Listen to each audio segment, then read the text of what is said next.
राजकुमारी, ये रहा आपकी रिपोर्ट्स। ओ मनन, बैठिए ना। ठीक है, आप ठीक तो हैं राजकुमारी? हाँ, मुझे क्या होना है। आप कैसे हैं? हम भी अच्छे हैं। ये सारे हमारे ट्रेड्स के रिपोर्ट्स हैं।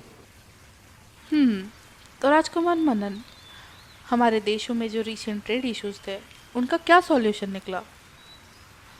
आपके राज्य के साथ हमारे रिलेशंस काफ़ी कॉम्प्लेक्स हो गए हैं। ये सब थोड़ा समझना ज़रूरी है। ट्रेड इश्यूज, हाँ, उनका सॉल्यूशन तो हमने कुछ दिनों पहले ही फाइनलाइज कर दिया था। बस थोड़ा टाइम लग गया था, पर अब सब कुछ क्लियर है। हम दोनों के लिए फ़ायदा होगा विंटर। आपको तो पता है हमारी स्ट्रैटेजीज कैसे काम करती हैं। ठीक है, पर अगर इसका फ़ायदा हमारे लोगों तक डायरेक्टली नहीं पहुंचा तो आप जानते हैं कि हमें इस बात का सामना करना पड़ेगा। विंटर, आपके राज्य को किस बात का सामना करना? आपके अपने लोग भी तो तुमसे उम्मीद रखते हैं, और मेरी तरफ से जो भी सॉल्यूशन है वो सब ट्रांसपेरेंट है। तुम्हें बस थोड़ा ट्रस्ट करना होगा। ट्रस्ट? आप मेरे परिवार के लिए ट्रस्ट चाहते हो? आप जानते हो कि इस समय हम दोनों के राज्यों में कितनी चालाकियाँ चल रही हैं। इसलिए अभी तक हम सोच रहे हैं और इसमें हमारी ट्रेड डील काफ़ी रिस्की लग रही है। ये आप गलत समझ रही हो विंटर। आप इसे डील कह रही हो? वो हमारे राज्यों के लिए एक ज़रूरत बन गया है। अगर ये डील नहीं होती तो हम दोनों का रिस्क बहुत बढ़ जाएगा। तुम्हें ये समझना होगा कि हम दोनों एक ही लहर में चल रहे हैं। अगर ये डील इतनी ज़रूरी है तो ठीक है। क्या आपको कुछ और भी कहना है? हाँ, हम यही कहना चाहते हैं कि हमारे राज्य के बीच जो टेंशन है उसे ख़त्म करने के लिए कुछ कदम उठाना पड़ेंगे, और उसके लिए हमें अपनी शादी को दिखावा बनाना पड़ेगा। आपके और मेरे बीच एक डील होने वाली है जो दोनों राज्यों के लिए फ़ायदेमंद होगा। शादी? आप कह रहे हो आप और मैं नकली शादी करें? मतलब एक नाटक? ये दिखावा सिर्फ आपके और मेरे लिए नहीं विंटर, ये दोनों राज्यों के लिए ज़रूरी है। आप जानती हैं कि यह हमारे दुश्मनों को कंफ्यूज करने के लिए है। अगर हमने ये डिसीजन नहीं लिया तो हमारे राज्य का फ्यूचर खतरे में हो सकता है। पर शादी? इससे हमारा परिवार कैसे डील करेगा? आप समझते हो ना कि ये एक रिस्क है जो हम दोनों को लेना पड़ेगा। ये दोनों राज्यों के लिए ज़रूरी है विंटर। अब तो जानती है दुश्मन हम दोनों की राहों पर नज़र रखे हुए हैं। सही कह रहे हैं आप, पर हमारे माता पिता, उन्हें क्या बोलेंगे? हमारे माता पिता पहले से जानते हैं, और आपके पिता ने भी हाँ कर दी है। अब बताइए आप क्या चाहते हो? कैसे मना कर दूं? जब से ये होश संभाला है तब से सिर्फ तुमसे ही मोहब्बत की है। विंटर, हाँ हाँ, कहाँ खोई हो? ठीक है, जैसा आप चाहो। अच्छा है, पर क्या एक और काम कर सकती हैं आप? अब क्या? एक गाउन पहन सकती हैं जब तक ये नाटक चले। मुझे पता है आप नहीं। ठीक है, पहन लूँगी। आप मेरे दोस्त हो, इतना तो कर ही सकती हूँ। मंडप की रोशनियां जगमगा रही थी, गहने चमक रहे थे और दोनों राज परिवार एक दूसरे के सामने शांत खड़े थे। पर शादी में सबसे ज्यादा जो चीज चमक रही थी तो वो थी मनन और विंटर की आंखों की चिटचिट और एक दूसरे को टीस करने का इरादा। राजकुमारी विंटर, हमने कभी सपने में भी ना सोचा था कि आप एक दिन इस रूप में दिखेंगी। स्वर्ग से कोई अप्सरा उतर आई है क्या? राजकुमार मनन, हमने भी कभी सपने में नहीं सोचा था कि आप शादी के दिन भी अपनी बकवास बंद नहीं करेंगे। हमारी बेटी तो शादी के दिन भी राजकुमारी से ज़्यादा राजकुमार लग रही है। ये तो शादी कम, एक समस्या ज़्यादा लग रही है। अब जैसे इन दोनों की ज़बान चल रही है, ये दोनों एक दूसरे को मार ना दें। मनन, व्यर्थ की बातें करना बंद करो।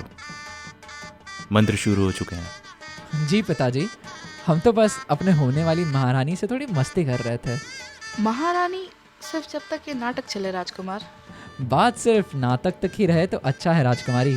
अगर आप हमसे सच में मोहब्बत कर बैठी तो? वही बात आप अपने लिए पहले सोच लीजिए। पुरोहित मंत्र बोलता है, फेरों का समय आ जाता है। विंटर अपनी छोटी सी मस्ती की मूड में मनन से पहले चलना शुरू कर देती है। अरे राजकुमारी विंटर, आप पहले क्यों चल रही हैं? ये तो पति का अधिकार होता है। पति का? हमें तो लगा हम सिर्फ एक नाटक कर रहे हैं। कहने को तो दिखावे वाली शादी है, पर लड़ाई असली हो रही है। बस मंडप तोड़ने की कमी रह गई है। 7 फेरों बाद मनन मांग भरने के लिए सिंदूर उठाता है। उसकी नजर विंटर पर पड़ती है, जो बिना किसी शर्म के उसको ताड़ रही होती है। ऐसे मत देखिए राजकुमारी, कहीं मोहब्बत ना हो जाए। और अगर मुझसे पहले आपको मोहब्बत हो जाए तो? मनन मांग भरता है और एक पल के लिए सब चुप हो जाते हैं और अब मंडप में सिर्फ मंत्र गूंज रहा है। विंटर के चेहरे पर एक अजीब सी शांति आ जाती है, जैसे कुछ महसूस ही ना हो रहा हो। पर वो क्या महसूस कर रही थी वो खुद भी नहीं जानती। अब आप ऑफिशियली हमारी हैं विंटर। सिर्फ तब तक जब तक ये नाटक चले राजकुमार।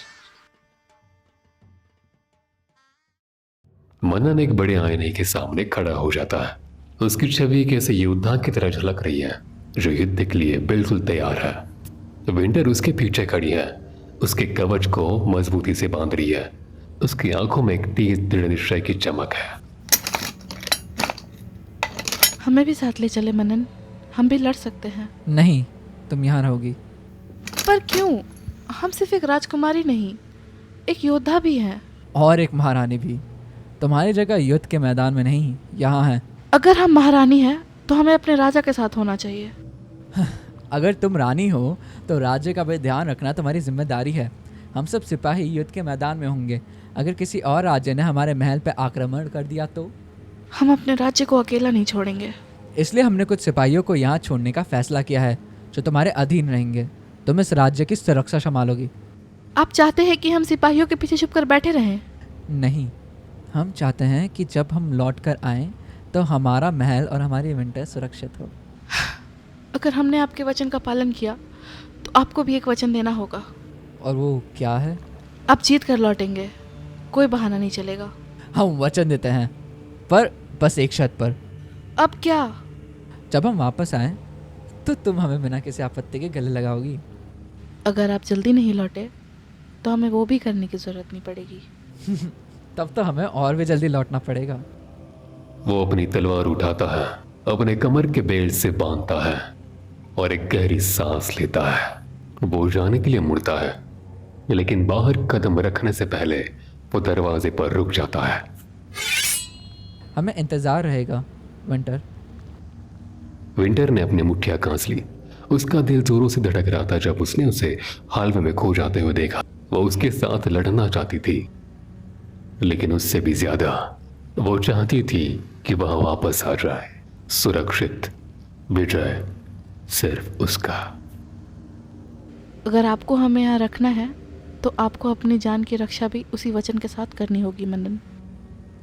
और इसी तरह मनन जंग के लिए निकल पड़ता है, अपने पीछे एक ऐसी रानी छोड़कर जो सिर्फ एक शासक नहीं बल्कि अपने आप के अंदर एक वीरांगना थी।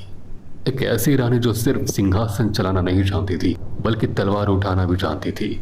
वो तैयार थी अपने राज्य के लिए लड़ने के लिए, और उस मर्द के लिए जो उसका दिल साथ ले गया है मैदान जंग में। वो उसकी जीत के लिए प्रार्थना कर रही थी, लेकिन अगर जरूरत पड़े तो खुद तलवार लेकर उतर जाती, बिना डरे, बिना रुके।